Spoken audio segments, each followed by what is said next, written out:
Kemudian menuju acara selanjutnya, yaitu penyampaian materi dengan tema mengambil hikmah dari fitnah harta dan anak yang disampaikan oleh Al-Ustadz Dr. Haji Ahmad Ikhwani LCMA.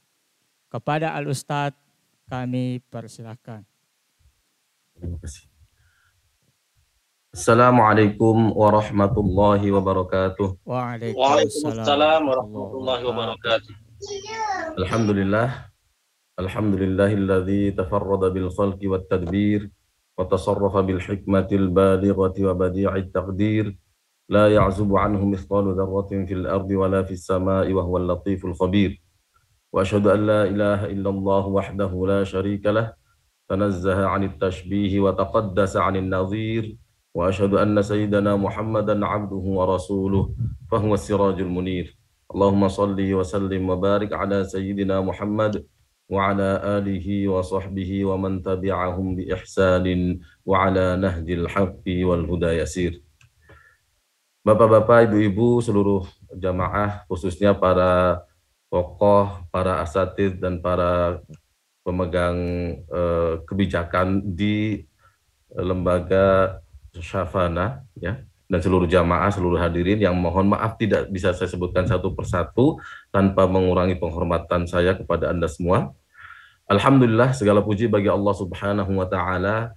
Pada pagi hari yang cerah ini kita dapat berjumpa dalam suasana yang penuh kebahagiaan, yaitu pada hari Sabtu tanggal 14 bulan Mei 2022 dalam rangka melakukan kajian duha. Semoga Allah Subhanahu wa Ta'ala menjadikan pertemuan kali ini sebagai bagian dari amal soleh kita, dan semoga Allah Subhanahu wa Ta'ala sebagaimana mempertemukan kita walaupun secara daring, semoga Allah mempertemukan kita kelak di surganya. Amin ya rabbal alamin.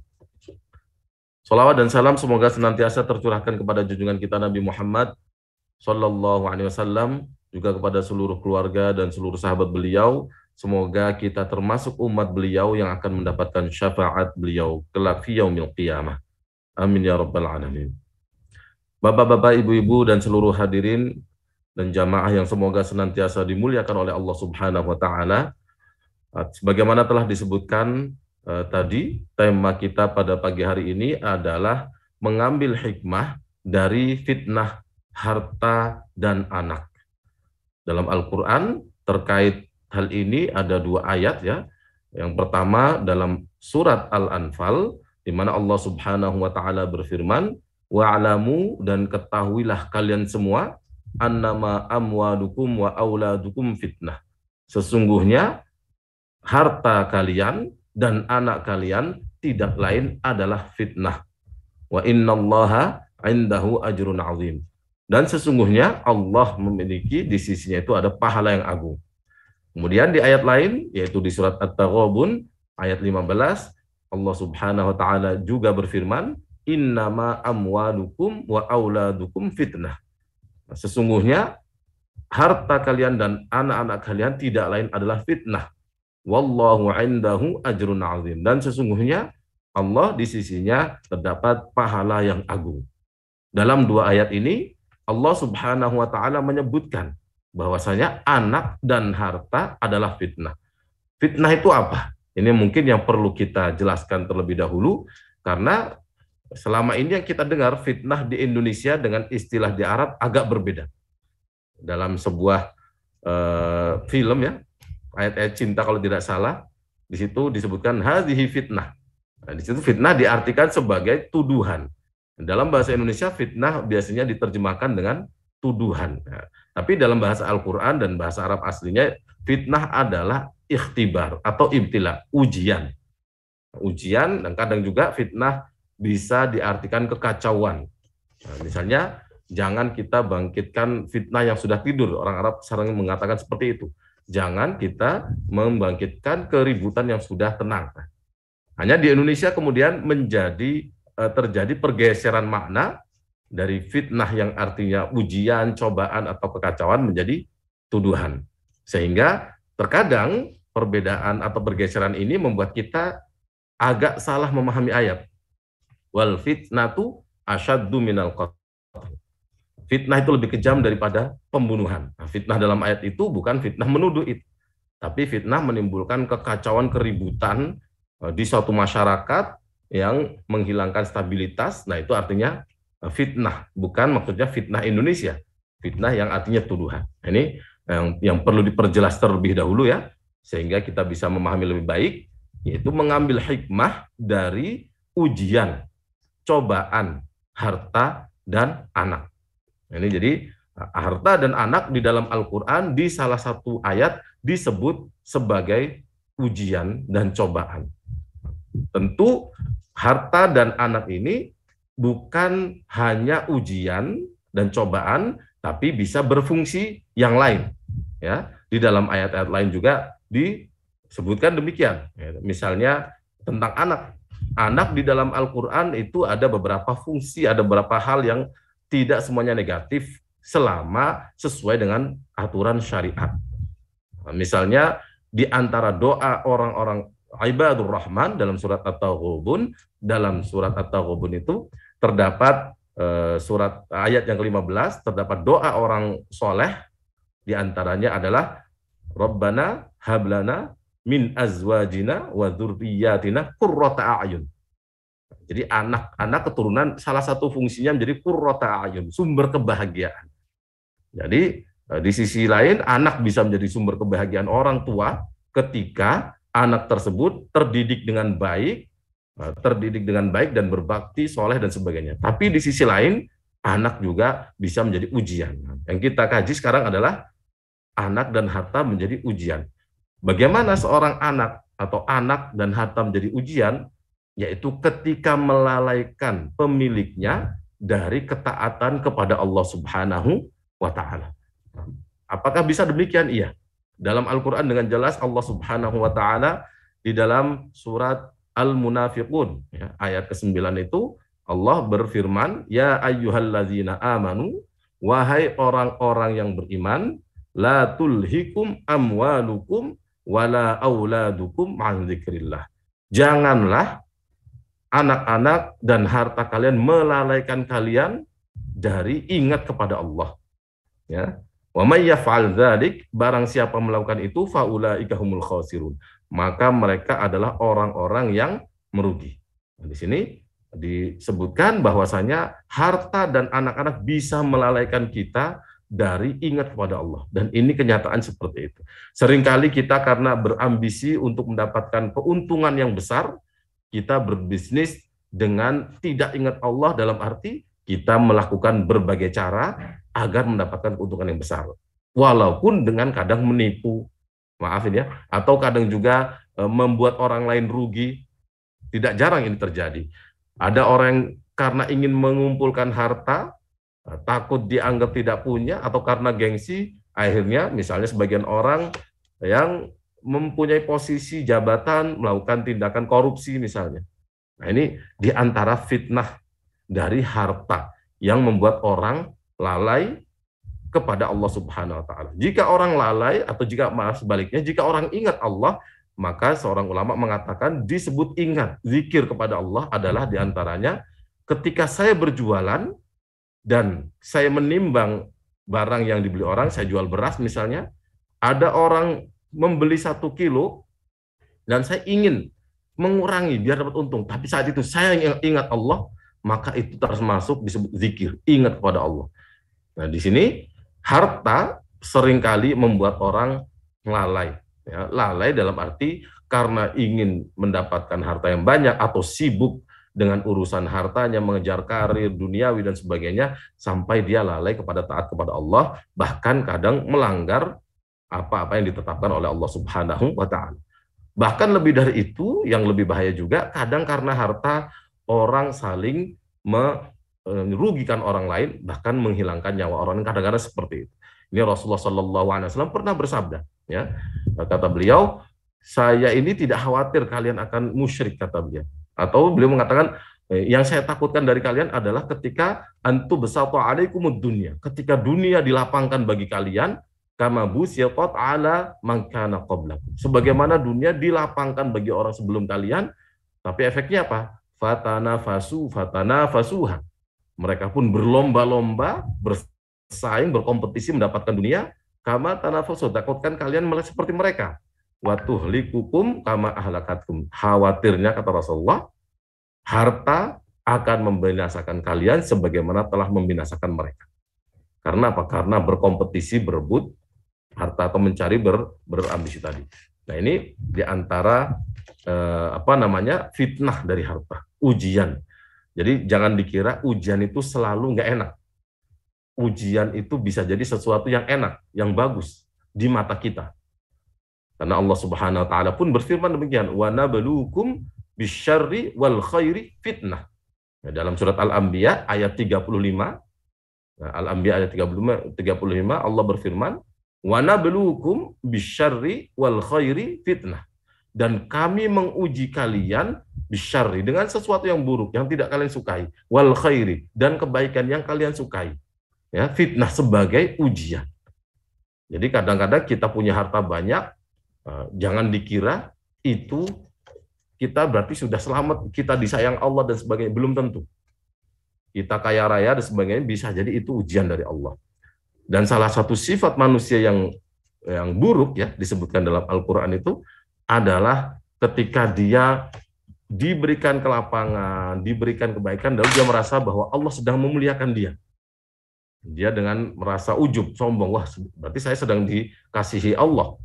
Padahal seseorang dikasihi oleh Allah, standarnya bukan bagaimana dia kondisi, apakah dia banyak harta dan sebagainya, tidak pasti. Nah, kadang-kadang orang yang banyak diuji Allah dengan kesulitan, bisa jadi dia kekasih Allah, kadang seperti itu. Jadi dalam surat Al-Fajr itu disebutkan, wa ammal insanu, di antara sifat buruk manusia dalam Al-Quran disebutkan, dan adapun manusia, idza mabtalahu, jika Allah uji, fa akramahu. Nah, ujinya dengan apa? Fa akramahu. Allah muliakan dia di dunia gitu ya. Wa na'amahu, dan Allah beri nikmat dia lebih. Fa yaqulu rabbi akraman, maka dia pun dengan bangga mengatakan, wah Allah memuliakan saya. Karena dia diberi nikmat lebih. Ya, tapi ketika diambil nikmat, dipersulit dikit saja atau dipersulit, wa amma idza mabtalahu, adapun jika Allah uji, ya, faqadara alaihi rizqahu, Allah sedikitkan rezekinya, maka dia langsung bilang, ya apa, rabbi ahanan, Allah telah menghinakan aku. Langsung dia putus asa, suudzon kepada Allah dan sebagainya. Dan ini sifat manusia yang buruk. Ketika mendapatkan harta lebih, dia merasa bangga dan merasa itu dia karena disayang oleh Allah, padahal belum tentu, bisa jadi ujian tadi. Itu terkait dengan harta. Maka salah satu cara untuk selamat dari ujian ini adalah kita menjadikan harta itu bukan di hati tapi di tangan, kata para ulama. Dalam arti apa? Ketika orang-orang ada yang membutuhkan, ada misalnya kita diberi kelebihan harta, lalu ada orang yang membutuhkan bantuan atau memang diperlukan untuk mendidik anak, ada biaya yang diperlukan dan sebagainya, maka kita berikan harta itu karena untuk kebaikan, untuk ketaatan dan sebagainya. Baik, kemudian selanjutnya terkait dengan fitnah anak ya, ujian anak. Jadi harta nanti bisa dikembangkan ya, tapi kemudian kita berangkat ke fitnah innama amwalukum wa auladukum, dan anak-anak kalian adalah fitnah, ujian, cobaan atau ujian. Ini para ulama mengatakan ya tadi, ujian itu adalah sesuatu yang kadang melalaikan orang dari ingat kepada Allah. Nah, ini anak dari di satu sisi bisa jadi anugerah luar biasa, sehingga kita temukan di dalam Al-Quran para nabi pun berdoa. Ya, para nabi pun berdoa untuk diberi anak. Misalnya dalam surat Maryam, Nabi Zakaria alaihi salam, dia berdoa agar diberi anak oleh Allah Subhanahu wa taala, akhirnya diberi anak yang bernama Yahya. Rabbila tazarni farda wa anta khairul warithin. Ya Allah, jangan kau tinggalkan aku sendiri. Jadi beliau akhirnya diberi anak. Kemudian Nabi Ibrahim juga, Rabbi habli minas sholihin. Ya Allah, berilah aku keturunan dari kalangan orang soleh. Menunjukkan bahwasanya anak itu anugerah yang luar biasa, karena para nabi saja minta kepada Allah untuk diberi keturunan. Ya. Dan kalau kita lihat dalam Al-Quran, para nabi tidak pernah minta dunia, hal-hal yang duniawi, kecuali anak ini. Anak ini kaitannya dengan duniawi ya. Tapi para nabi minta di situ. Makanya dalam surat Al-Furqan, di antara doa-doa orang yang soleh-soleh itu, ibadur rahman adalah yang sering kita pakai juga dalam hari-hari kita, doa kita, Rabbana hablana min azwajina wa dzurriyyatina qurrata a'yun waj'alna lil muttaqina imama. Ya Allah, berilah kami, anugerahkanlah kepada kami dari istri kami dan keturunan kami apa? Para penyejuk pandangan, anak-anak keturunan yang soleh-soleh dan sebagainya. Nah, ini menunjukkan anak itu bisa menjadi anugerah yang luar biasa. Tetapi di sisi lain, dalam ayat yang kita baca ini, yang terakhir tadi, yang menjadi tema, anak bisa menjadi fitnah, ujian bagi orang tuanya. Dan ini dinyatakan juga oleh Rasulullah SAW, ya. Suatu ketika beliau sedang berkhutbah di atas mimbar, tiba-tiba Sayyidina Hasan dan Husain alaihi wassalam, cucu beliau, masuk ke masjid dan tersandung jatuh. Gitu. Hanya beliau pun turun dari mimbar dan mengambil keduanya. Karena nggak tega, dan dia pun mengatakan tadi, innama amwalukum, sesungguhnya harta dan anak-anak kalian adalah ujian. Nabi pun ketika melihat cucu beliau terjatuh jalan di dalam masjid tidak tega. Akhirnya diambil. Nah, ini kadang-kadang orang tua juga, ini Nabi, tapi tentu Nabi melakukan itu tidak melampaui batas ya. Tapi tidak sedikit orang tua yang karena anak dia kadang mengorbankan hal-hal yang prinsipil. Demi anak dia ingin membahagiakan anak, akhirnya dia kadang melakukan hal-hal yang negatif. Membeli atau mencari harta yang tidak pas untuk demi membahagiakan anak seperti itu. Atau kadang ada orang tua yang memanjakan anak bukan menyayangi anak. Jadi kita bedakan menyayangi anak dengan memanjakan anak. Ya. Nah, memanjakan itu ketika seseorang punya anak, anaknya ngapain, melakukan hal yang negatif dan sebagainya tidak ditegur karena katanya sayang. Padahal itu bukan sayang. Menyayangi anak tentu mengarahkan kepada yang baik. Ketika kita sayang dengan anak kita, dia mengambil pisau, padahal dia masih kecil, tentu kita larang, kita hindarkan pisau itu, kita ganti dengan mainan yang benar. Begitu pula ketika seorang anak melakukan hal-hal negatif. Dan ini yang kadang tidak sejalan ya, sebagian teori pendidikan mengatakan jangan katakan tidak kepada anak, atau jangan katakan jangan kepada anak kecil. Karena itu menghalangi perkembangan psikologi dan sebagainya. Padahal kalau kita lihat hadis-hadis Rasulullah tidak demikian ya. Anak walaupun masih kecil, belum balik, masih kecil lah, sudah harus diarahkan. Rasulullah SAW pun begitu. Beliau dulu ketika menikah dengan Ummu Salamah, dan Ummu Salamah ketika itu ditinggal suaminya meninggal, masih punya anak kecil sekitar 5 atau 6 tahun kecil, pernah makan bareng dengan Rasulullah SAW dalam satu nampan. Anak kecilnya itu ya anak tiri lah bahasa kita ya, anak istri beliau. Nah, tangannya anak tadi itu kesana kemari ngambil makanan. Maka Rasulullah pun mengarahkan. Nah, ya gulam, wahai anak kecil ya, samillah, bacalah bismillah. Ya, wakul biyaminik, dan makanlah dengan tangan kananmu, wakul mimma yalik, dan makanlah makanan yang dekat dengan kamu, jangan kemana-mana tangan. Seperti itu, diarahkan dengan baik. Dan Rasulullah pun tidak dengan nada marah, tapi tetap mengarahkan. Cucu beliau juga, Sayyidina Hasan bin Ali radhiyallahu anhu juga pernah ketika di rumah beliau ada kurma jatuh, diambil, dan Rasulullah khawatir ini jangan-jangan kurma sedekah. Maka Rasul mengatakan, jangan kau makan, karena keluarga Rasulullah tidak makan kurma sedekah. Dalam arti apa? Memang keluarga Rasulullah dan keluarga beliau tidak makan zakat dan tidak makan sedekah. Ini luar biasanya. Beda dengan kita ya, kalau ada zakat sedekah rebutan. Nah ini Rasulullah tidak, karena apa? Zakat dan sedekah itu ya min ausakhin nas, kata Rasulullah, dari kotoran lah orang-orang untuk membersihkan harta mereka. Dan Rasulullah serta keluarga beliau tidak makan itu, tapi makan hadiah. Baik, masih ada waktu ya. Di sini suatu ketika Rasulullah pernah bersabda bahwa al-aulad itu mabkhalah wa majbanah. Anak itu kadang membuat orang tua pelit dan orang tua pengecut. Ya. Karena tidak sedikit. Nah, ini yang bisa menjadi ujian. Anak seperti anak itu menjadi fitnah, ujian, kalau mengakibatkan orang tua berubah menjadi negatif. Rasulullah pernah bersabda, Al-aulad majmanah wa mabkhalah wa majmanah. Artinya apa? Anak-anak itu menjadikan orang tua menjadi pelit. Ya, walaupun tidak semua ya, ini berarti banyak seperti itu. Rasulullah mengatakan seperti itu karena biasanya banyak orang anak menjadikan orang tua itu pelit dan pengecut. Zaman Rasul seperti itu ada dulu, karena masih ada perang dan sebagainya. Tapi orang tua ketika sudah punya anak mau berangkat jadi pikir macam-macam. Nanti anak saya bagaimana kalau saya mati dan sebagainya dan sebagainya. Ini diantara yang disebut dengan anak itu mengakibatkan orang tua menjadi pengecut. Padahal mati di mana saja akan mati, nggak mesti ketika berangkat jihad kan gitu ya. Nah, ini di sisi lain ada aulad juga anak menjadi mabkhalah, menjadikan orang tua kadang bakhil, pelit. Nah, kadang anak menjadikan orang tua pelit dan ini banyak terjadi. Dulu sekarang kapan saja. Orang tua yang sebelum punya anak dia mau sedekah sana sini, setelah punya anak dia pikirannya langsung ini saya mau bersedekah jadi ragu. Jadi takut nanti anak saya makan apa, atau ini untuk masa depan anak saya dan sebagainya. Padahal rezeki itu sudah diatur oleh Allah. Nah, yang penting kebutuhan mereka kita cukupi, nah, ada lebih sedekahkan. Kita bantu yang tidak mampu dan sebagainya, jangan sampai anak menjadi fitnah tadi, menjadi ujian yang tidak baik bagi orang tua. Karena mengakibatkan apa? Orang tua menjadi bakhil.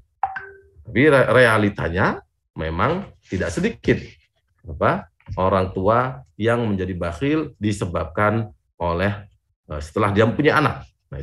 Al-aulad majmanah wa mabkhalah. Anak-anak kadang menjadikan orang tua pengecut dan orang tua menjadi bakhil. Nah, tentu ini insya Allah di jamaah ini tidak dalam jamaah kita ini tidak ada yang demikian ya. Saya yakin jamaah ini orang-orang yang dermawan walaupun punya anak banyak dan sebagainya, sifat dermawannya masih tetap terjaga. Dan juga harta tidak menjadi fitnah atau tidak menjadi ujian, walaupun itu banyak terjadi pada orang-orang, insya Allah jamaah ini tidak ya. Amin ya rabbal alamin. Kemudian mungkin sebelum saya tutup di sini ada beberapa hal terkait dengan anak ya, posisi anak di dalam Al-Quran.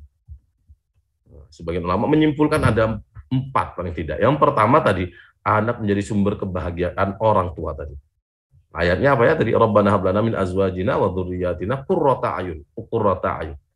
Sumber kebahagiaan orang tuanya. Nah, ini bagaimana anak yang soleh, solihah, yang terdidik dengan baik dan sebagainya. Kemudian anak juga, harta dan anak juga menjadi perhiasan dunia. Perhiasan. Ini orang tua yang punya anak tentu akan merasa bahagia, capek pulang bahagia melihat anaknya dan sebagainya. Dalam Al-Qur'an pun dikatakan seperti itu. Innamal almalu wal banuna zinatul hayatid dunya. Wal baqiyatus shalihatu khairun 'inda rabbika thawaban wa khairun amala. Dalam surat Al-Kahfi, harta dan anak itu perhiasan dunia. Nah, tapi yang lebih baik tentu adalah yang kekal nanti. Nah, kemudian ada anak jadi cobaan seperti yang kita kaji hari ini, fitnah, dan juga yang mengerikan anak bisa jadi musuh orang tua. Ya, Allah Subhanahu wa taala dalam surat At-Taghabun ayat 15 atau ayat 14-15 kalau nggak salah itu Allah berfirman, ya ayyuhalladzina amanu inna min azwajikum wa auladikum ahaduwan lakum fahdharum. Sesungguhnya di antara istri kalian dan anak kalian ada yang menjadi musuh kalian, maka hati-hatilah. Maksudnya apa? Ya, itu menjadi musuh, ulama mengatakan ada yang menjadi musuh ketika menghalangi orang tua untuk melakukan ketaatan. Istri dan anak ketika menghalangi orang tua untuk melakukan ketaatan, dia menjadi musuhnya. Di akhirat nanti mereka akan saling ribut. Ada yang sebagian mengatakan musuh ketika di akhirat, ketika anak menuntut orang tuanya yang tidak mendidik anaknya dengan baik, atau tidak memberikan hak mereka, kasih sayang yang seharusnya. Nah ini di dalam Al-Quran memang ada disebutkan anak sebagai ujian, fitnah, tapi juga bisa menjadi anugerah tadi. Jadi semoga Allah Subhanahu wa taala membimbing para orang tua ya, kita orang tua untuk bisa mengarahkan mendidik anak. Dan satu hal yang sangat penting adalah adanya tauladan. Jadi orang tua kadang tidak sadar bahwasanya anak itu menjadikan orang tua sebagai tauladan. Ya. Jadi ini dalam satu hadis Rasulullah SAW mewanti-wanti. Kita ini sebagai orang tua kalau punya anak terus kita berperilaku negatif dicontoh oleh anak kita, maka dosa kita akan ngalir terus. Man sanna fil islami sunnatan hasanatan, barang siapa melakukan kebaikan dalam Islam, falahu ajruha, maka dia mendapatkan pahala dan pahala orang yang menirunya. Wa ajru man amila biha ba'dahu. Wa man sanna fil islami sunnatan sayyi'atan, barang siapa melakukan satu perbuatan buruk dalam Islam, ini orang tua terutama harus hati-hati ya, atau para guru gitu ya. Falahu wizruha, fa'alaihi wizruha, maka dia mendapatkan dosa dari perbuatan itu, wa wizru man amila biha ba'dahu, dan dosa orang yang menirunya setelah itu, baik anaknya siapa dan sebagainya. Maka kita sebagai orang yang sudah menjadi orang tua, menjadi guru, menjadi orang yang ditauladan orang lain, ini perlu hati-hati. Ya, jangan sampai kita melakukan hal negatif dilihat orang dan dicontoh. Nah, karena dosanya bukan kita dari perbuatan kita saja, tapi perbuatan orang yang meniru kita. Nah, ini beratnya sebagai menjadi orang-orang yang dicontoh orang lain. Dan ini lembaga pendidikan ini penting untuk menciptakan para guru, para orang-orang di dalamnya yang menjadi uswatun hasanah. Kita selama ini terlalu banyak mendengar mau'izah hasanah, terlalu banyak mendengar mau'izah hasanah, ceramah-ceramah dan sebagainya. Padahal tidak kalah penting dari itu apa? Uswatun hasanah, teladan yang baik. Jadi lembaga pendidikan, keluarga dan sebagainya, itu satu hal yang sangat penting, ada uswatun hasanah, ada tauladan yang baik dari guru, dari orang tua atau para tokoh. Maka ini tidak kadang penting mau iya, ceramah iya, kadang penting, tapi yang tidak kalah penting adalah di situ ada uswatun hasanah, tauladan yang baik, yang nyata, dan ini sangat sekarang ini sulit ya, maaf ini ya. Kadang di sekolah ada para guru hanya mengajarkan materi, sedangkan tauladan tidak mencontohkan. Padahal anak didik tidak cukup diajarkan materi-materi tertentu saja, tapi kadang mereka juga menyontoh, meniru gurunya, kadang membenarkan sesuatu, menyalahkan sesuatu karena ngikut gurunya, atau orang tuanya, atau para ustadznya. Nah, ini yang menjadi tanggung jawab kita semua. Nah, kembali ke hikmah tadi, jangan sampai harta dan anak menjadi fitnah, menjadi ujian buruk bagi kita. Caranya apa? Harta, tadi ulama dengan mudah, dengan simpel mengatakan, kita boleh mencari harta sebanyak-banyaknya, dicontohkan para sahabat juga, yang pasti jangan sampai membuat kita lupa halal haram ya. Jangan sampai keinginan kita mengumpulkan harta yang banyak menghalalkan segala cara. Halal haram hantam jangan. Tapi kita pilih yang halal. Karena apa? Bahaya kalau orang sudah mengonsumsi harta yang haram, efeknya luar biasa nanti, banyak doa nggak dikabulkan, kondisi buruk dan sebagainya. Dan itu ketika harta sudah terkumpul, jangan dijadikan dalam hati, tapi di tangan. Maksudnya apa? Ketika kita ada orang butuh, kita membutuhkan bantuan dan sebagainya, berikan. Yang penting keluarga kita tercukupi, tidak kekurangan. Salah juga ketika orang kekurangan tapi malah bagi-bagi. Ya, tidak benar juga. Nah, keluarga kita tetap dipenuhi kebutuhannya. Kalau ada lebih, jangan segan-segan membantu orang yang membutuhkan. Gitu ya. Dan jangan sampai juga seperti dikhawatirkan Rasulullah, nanti akan ada satu masa layak tianna zamanun, akan datang suatu masa di mana orang tidak peduli dari mana harta dia dapatkan, apakah dari yang halal atau yang haram. Nah, ini sekarang sudah mulai terjadi. Kemudian anak juga, anak jangan sampai menjadi fitnah, ujian yang buruk bagi kita. Dengan cara apa? Ya, orang tua mendidiknya dengan baik. Kalau tidak mampu, diserahkan ke lembaga yang terpercaya. Karena tidak sedikit orang tua yang sibuk, tidak mampu mendidik anak, tidak punya background mendidik anak, maka alhamdulillah ada lembaga-lembaga yang terpercaya yang mampu untuk membantu orang tua mendidik mereka. Seperti lembaga yang di sini ya, Syafana mungkin ini salah satu insya Allah lembaga yang bagus untuk bisa membantu orang tua mendidik anak-anak mereka menjadi anak yang soleh-solehah dan berkualitas.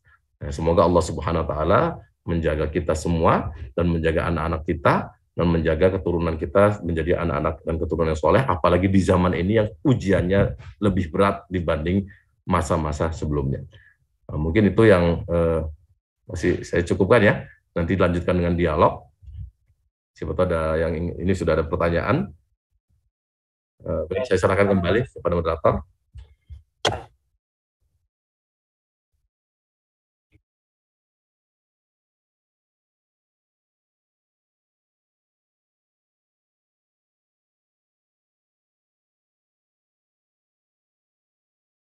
Baik, silakan.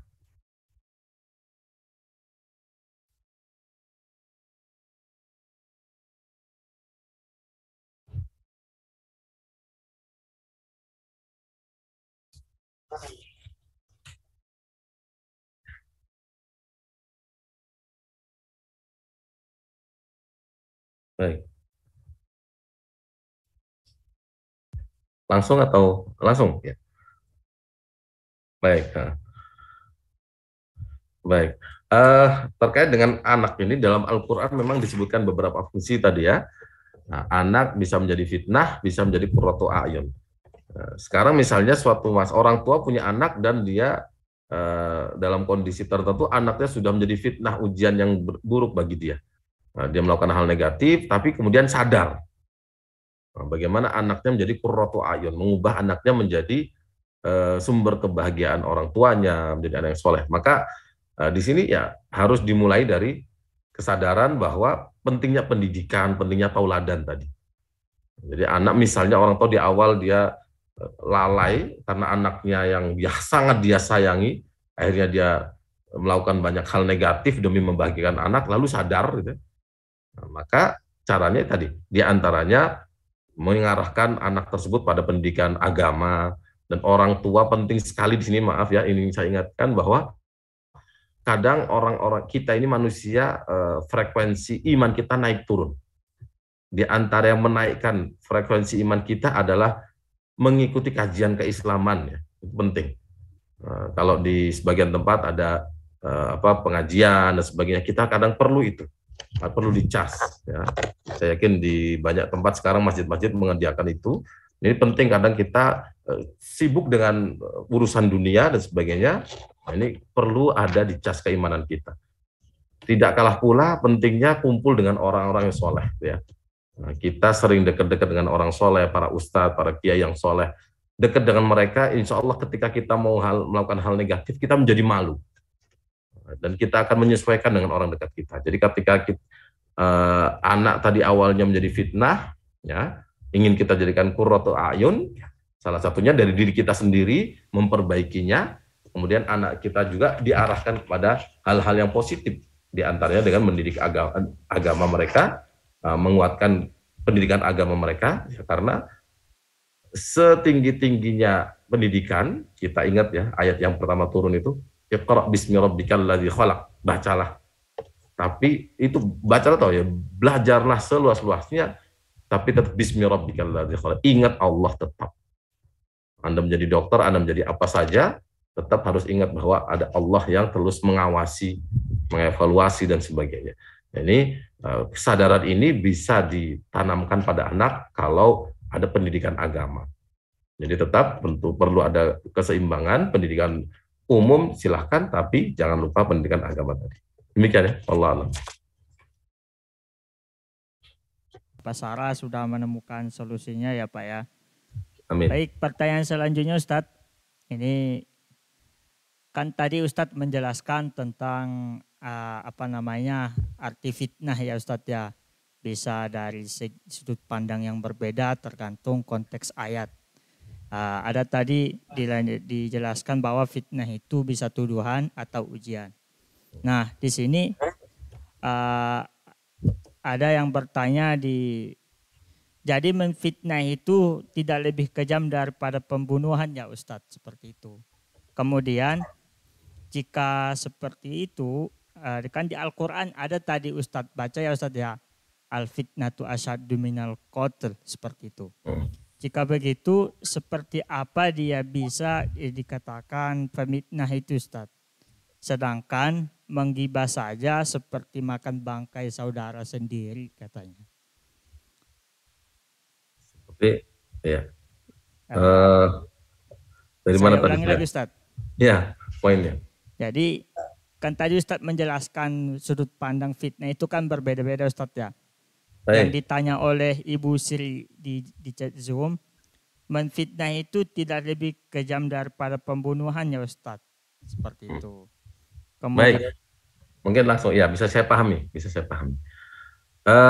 Sekarang kita ingin memahami kata fitnah itu dari kata aslinya dalam bahasa Arab atau bahasa Indonesia. Bahasa Indonesia standarnya KBBI lah gitu ya, Kamus Besar Bahasa Indonesia biasanya. Memang dalam KBBI fitnah diterjemahkan memfitnah itu menjelekkan nama orang, menodai nama baik, merugikan, ya menuduh gitu ya. Nah, ada juga fitnah perkataan bohong atau tanpa berdasarkan kebenaran yang disebarkan dengan maksud menjelekkan orang, ya secara umum menuduh ya, memfitnah. Nah, itu bahasa Indonesia. Kalau menuduh seperti itu, maka tidak lebih kejam dari pembunuhan. Karena pembunuhan itu sudah sangat mengerikan. Orang siapa ini menggibah, jika begitu seperti apa bisa dosa pemfitnah, sedangkan penggibah saja seperti makan bangkai. Ya, di sini harus kita pahami dulu kata fitnah yang diinginkan mana gitu. Kalau diinginkan kata fitnah Indonesia, tuduhan, maka tetap membunuh lebih kejam. Karena apa? Membunuh itu menghilangkan nyawa orang. Dan dalam Al-Quran sangat tegas, barang siapa membunuh orang dengan sengaja, maka dia akan abadi di neraka, dilaknat oleh Allah dan sebagainya. Karena membunuh itu menghilangkan nyawa orang dengan sengaja. Ya, pembunuhannya ada 3 ya jenisnya. Pembunuhan dengan sengaja dan terencana, ada pembunuhan yang semi sengaja, dan ada pembunuhan tidak sengaja.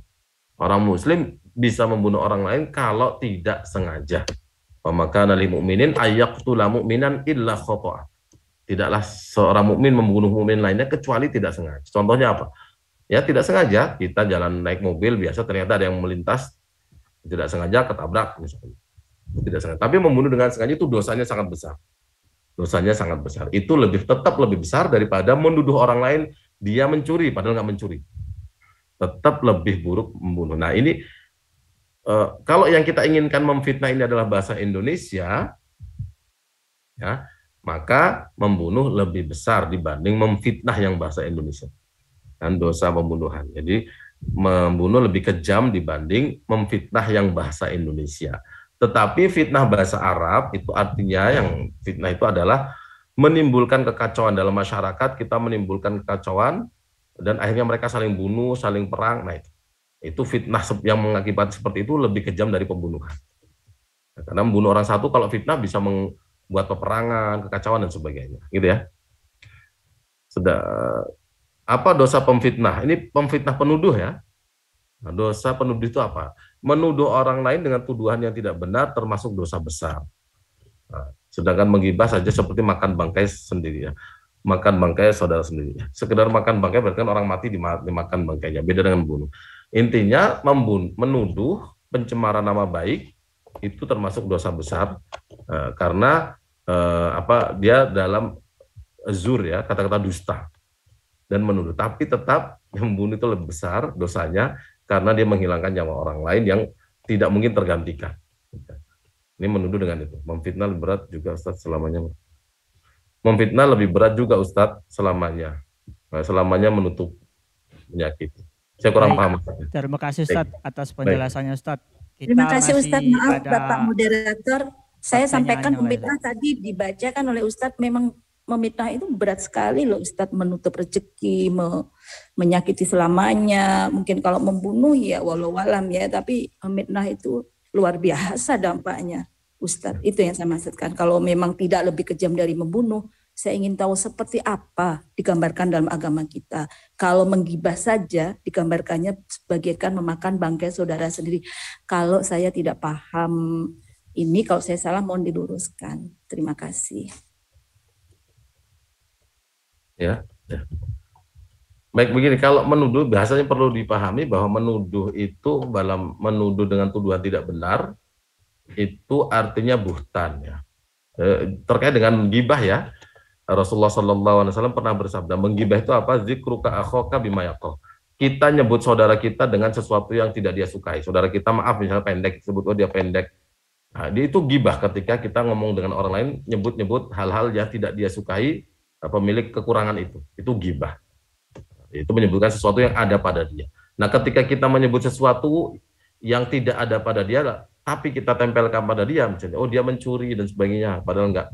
Itu namanya buhtan dalam bahasa Arab, bukan fitnah. Ini yang perlu dipahami ya, buhtan. Nah, buhtan itu menuduh dengan tuduhan yang tidak benar. Ya, itu kaitannya dengan masalah buhtan atau fitnah bahasa Indonesianya. Tapi ya membunuh itu pembunuhan luar biasa. pembunuhan itu dosanya luar biasa. Dalam Islam, nyawa manusia, Rasulullah SAW bersabda begini. Suatu ketika beliau tawaf di Ka'bah dan langsung berkata ke arah Ka'bah, wahai Ka'bah, ma'a'udhamuki, alangkah agungnya engkau hai Ka'bah gitu. Tetapi walakin nafsul mukmin, jiwa seorang mukmin a'zamu indallah, lebih agung dibanding kamu di sisi Allah. Gitu ya. Jadi seorang mukmin kalau membunuh orang mukmin lainnya, nah, itu jiwa seorang tanpa alasan yang benar gitu ya. Jiwa orang mukmin itu lebih agung dibanding Ka'bah. Padahal Ka'bah kita tahu sendiri kemuliaannya. Jadi intinya membunuh jauh lebih kejam dibanding menuduh, sekedar menuduh. Ya menuduh dosa, bukan berarti kita mengatakan nuduh itu perbuatan yang sepele, bukan. Menuduh juga perbuatan dosa yang tidak kecil. Ya, tetapi dan itu haram menuduh. Nah, tetapi berbeda dengan pembunuhan. Ya, qatlun nafs yang tidak bersalah. Jadi ya. Ini yang Baik, bisa saya jelaskan. Pertanyaan saya adalah digambarkan seperti apa dalam agama Islam apabila menggibah itu penggambarannya adalah bagaikan memakan bangkai sendiri. Kalau begitu memfitnah itu gambarannya kalau ada ayat baik nakli maupun akli itu seperti apa? Itu pertanyaan saya itu Ustadz. Yang lain saya sudah paham. Terima kasih. Yang menuduh tadi. Betul, yang bahasa Indonesianya adalah memfitnah atau bahasa menuduh tadi. Menyampaikan hal yang tidak seperti faktanya, menjadi buruk semua. Itu gambarannya seperti apa? Tentunya itu lebih besar dari gibah ya Ustadz. Betulkah? Kalau begitu ya. Seperti apa gambarannya? Kalau boleh saya bertanya dan apabila ada jawabannya. Terima kasih. Sama-sama. Ya, menggibah dengan menuduh lebih besar dosanya menuduh. Karena menggibah itu memang sesuatu yang menggibah itu sesuatu itu kekurangan dimiliki seseorang. Lalu kita nyebutkan itu, dia pendek, dia apa yang tidak dia yang di pemiliknya tidak menyukainya untuk disebut ke orang lain. Tapi kita nyebutnya itu gibah. Itu dosanya seperti makan bangkai, ya, mengurangi pahala kita, ya. Nah, sedangkan menuduh itu sesuatu yang kita sematkan pada dia, padahal tidak. Jadi dosanya memang lebih besar. Dalam Al-Qur'an kadang disinggung iya, ya. Jadi ada dalam satu ayat, wa may yaksib khoti'atan au isman, barang siapa melakukan satu khoti'ah, perbuatan dosa, au isman, atau perbuatan dosa, summa yarmi bihi bari'an, kemudian dia melemparkan perbuatan itu pada orang, maksudnya apa? Menuduhkan kepada orang lain yang tidak bersalah, faqad ihtamala buhtanan. Nah, maka dia telah menanggung satu menuduh wa isman mubina, menuduh dosa dan mendapatkan dosa yang jelas, mendapatkan dosa yang besar. Nah, jadi dalam Al-Quran pun disinggung menuduh orang lain. Dalam Sayyidah Aisyah pernah dituduh berzina. Makanya turun namanya dalam surat An-Nur itu Qissatul Ifk. Qissatul Ifk itu kisah tuduhan bagaimana Sayyidah Aisyah dituduh melakukan perzinahan, dan luar biasa turun ayat membebaskan Sayyidah Aisyah. Memang tuduhan ini kadang berefek buruk pada orang yang menjadi korban, iya. Tetapi hukumannya beda. Contohnya bagaimana bagaimana dosa membunuh kok lebih besar? Karena apa? Ya karena kita lihat hukumannya, coba. Baca agar referen dan sana. Oke. Contohnya begini, orang bunuh orang lain hukumannya dibunuh balik. Asli dalam fikih Islam gitu. Dalam jinayah Islam, orang membunuh orang lain hukumannya dibunuh balik. Kalau nggak dimaafkan, gitu. Aslinya gitu. Kalau orang menuduh orang lain dengan tuduhan zina, maka ada namanya hukuman qazaf. Dicambuk 100 kali. Kan beda. Hukumannya pun berat, membunuh jelas langsung dibunuh karena balasannya itu. Kalau dalam fikih Islam aslinya. Menuduh orang berzina dan itu tuduhan sangat menjijikkan, sangat buruk, tanpa bukti yang benar, maka penuduhnya dicambuk sebanyak 100 kali. Nah, ya. Jadi dari sisi hukuman pun kelihatan beda antara membunuh dengan menuduh.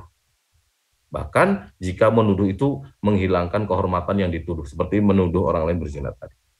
Ya kira-kira begitu ya, secara umum. Terima kasih. Ya, baik Ustadz, kita lanjutkan dengan satu pertanyaan Ustadz ya. Ada dari Pak Aman. Ustadz bertanya, apakah dengan menyekolahkan anak ke sekolah agama atau menyerahkannya kepada guru agama akan serta-merta melepaskan tanggung jawab orang tua sebagai pendidik? Seperti itu Ustaz. Baik. Baik, menyerahkan anak kepada guru agama, sekolah agama atau guru agama, apakah serta-merta melepaskan tanggung jawab sebagai pendidik? Tidak. Orang tua. Nah, jelas tidak ya, mendidik. Hanya begini, orang tua dengan guru agama, dengan sekolah, perlu ada kerjasama dalam mendidik anak. Jadi anak ketika di sekolah agama, nah ketika pulang bersama orang tua harus memberi teladan. Dan ketika anak di pesantren atau di sekolah, orang tua harus mendoakan. Jadi harus ada kerjasama dengan kemampuan masing-masing. Yang pasti berkaitan dengan keuangan. Nah, orang tua yang ingin anaknya baik, taruh di sekolah agama, guru agama, maka harus menjaga harta yang dia peroleh. Menjaga dalam arti apa? Jangan menghalalkan segala cara. Ini salah satu cara orang tua untuk mendapatkan keturunan yang baik. Kita sekolahkan anak ke tempat agama, serahkan ke guru agama, tapi kita mencari harta yang haram untuk membiayainya, ini menjadi masalah. Karena akan mempengaruhi biasanya santri-santri itu kadang fokusnya terganggu dan sebagainya karena tidak ada keberkahan dari harta itu. Kedua, orang tua, salah satu yang diharapkan dari orang tua bekerja sama tadi dengan guru, orang tua banyak mendoakan anak dan sebagainya. Itu jadi tidak serta-merta lepas, tapi dalam proses mendidik langsung ya, menjadi tanggung jawab apa? Baik, ya. Terima kasih Ustaz atas penjelasannya. Kita tutup sesi tanya jawabnya Ustaz ya. Karena jam sudah 2 menit lagi, insya Allah sudah jam 10. Baik. Baik, kemudian penutup Ustaz, doa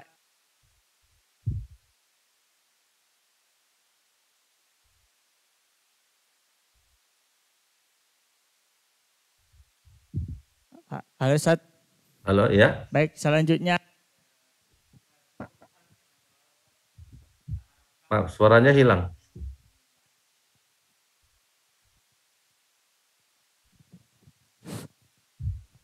Mohon maaf Ustaz, tadi mic-nya sempat mati.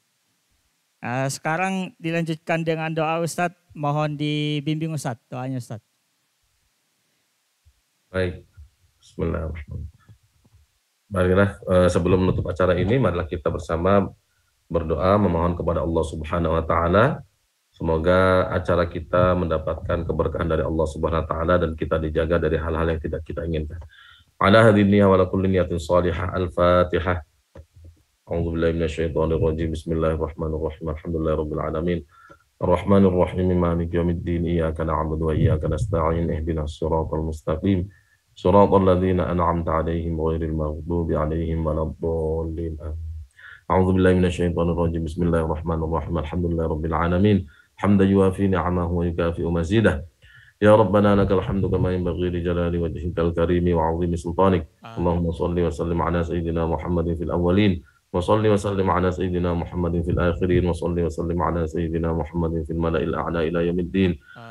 اللهم إنا نسألك بأن لك الحمد لا إله إلا أنت الحي القيوم بديع السماوات والأرض يا ذا الجلال والإكرام المنان أن تغفر لنا ذنوبنا ولوالدينا وارحمهم كما ربونا صغارا واغفر للمسلمين والمسلمات والمؤمنين والمؤمنات الأحياء منهم والأموات إنك قريب مجيب الدعوات يا قاضي الحاجات.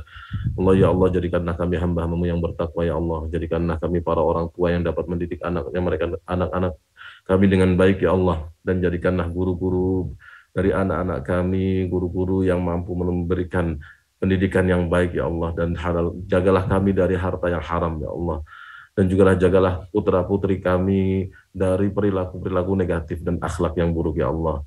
Ya Allah, Rabbana zalamna anfusana wa illam taghfir lana wa tarhamna lanakunanna minal khasirin. Rabbana atina fid dunya hasanah wa fil akhirati hasanah wa qina adzaban nar.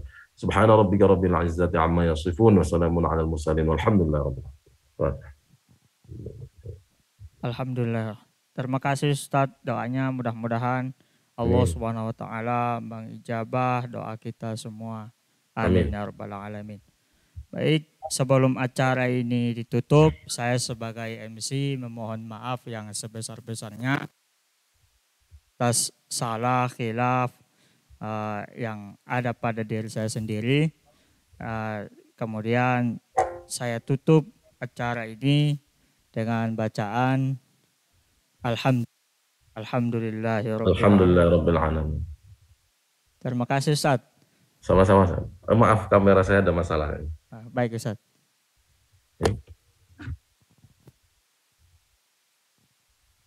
Assalamualaikum warahmatullahi wabarakatuh. Waalaikumsalam warahmatullahi wabarakatuh.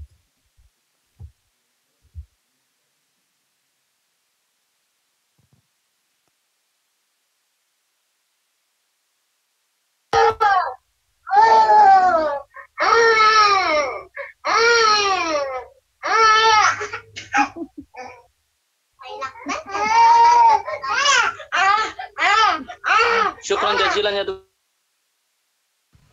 Afwan ya Ustaz Muhammad Mulyanto. Ana astazinku. Saya undur diri. Mohon izin. Baik. Assalamualaikum warahmatullahi wabarakatuh.